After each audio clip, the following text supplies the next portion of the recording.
Bienvenue à la boulangerie Gusdac. Je suis heureux de vous accueillir. On va faire ensemble le baba au rhum, tel qu'on le connaît, tel qu'on le vend à la boulangerie, dans la tradition du baba. Il nous faut de l'eau, de la levure et de la farine.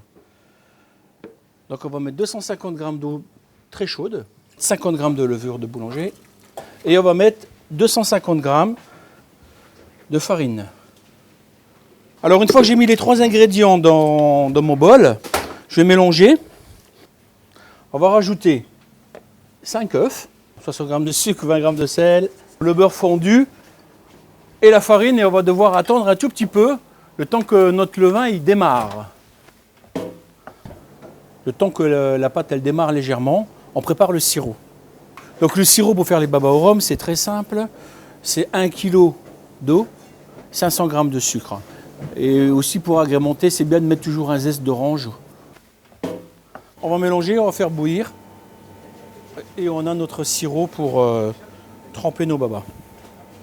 Donc on fait le mélange, on mélange notre farine, nos œufs, le beurre, le sucre, le sel, notre levain. Parce que le baba, à vrai dire, c'est une pâte qui c'est entre la brioche et un gâteau. Donc c'est une pâte qui est très très molle, qu'on ne peut pas pétrir à la main. On peut le faire avec une cuillère en bois, ça marche bien. Donc on va mettre un petit peu le torchon dessus. Et on va le laisser tranquille. Il faut qu'il démarre. Donc là, il y a eu 30 minutes de repos. Avec une corne, on va attraper la pâte qui a bien démarré. On va la mettre dans notre poche. Et on remplit. Alors ça, c'est en fonction des moules. Généralement, on met la moitié. Parce que ça va doubler de volume. Là, on voit qu'il y a déjà pas mal d'air à l'intérieur. Ils sont prêts. On ouvre la porte du four.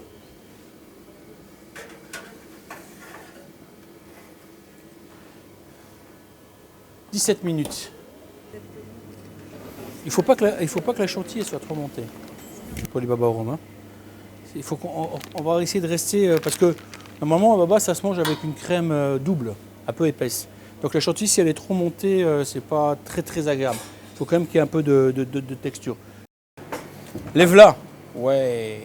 Là, on voit bien à l'intérieur, quand on va y retourner, toutes les petites bulles qui ont été faites dues à notre première fermentation, deuxième fermentation. Et on voit bien là l'alvéolage sauvage du baba. Et maintenant, c'est le grand seau, le plongeon. Ils sont chauds, on va les tremper directement dans notre sirop qui a été fait tout à l'heure, qui est froid. Et maintenant, ils nagent. Et là, on va les laisser infuser une petite dizaine de minutes dans notre petit sirop.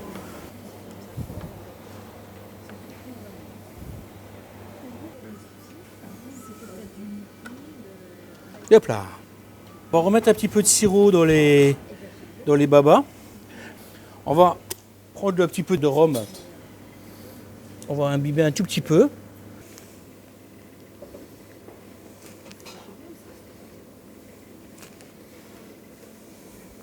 On met un peu de rhum dans le baba. Bon ben voilà, c'est fini. Il n'y a plus qu'à le manger.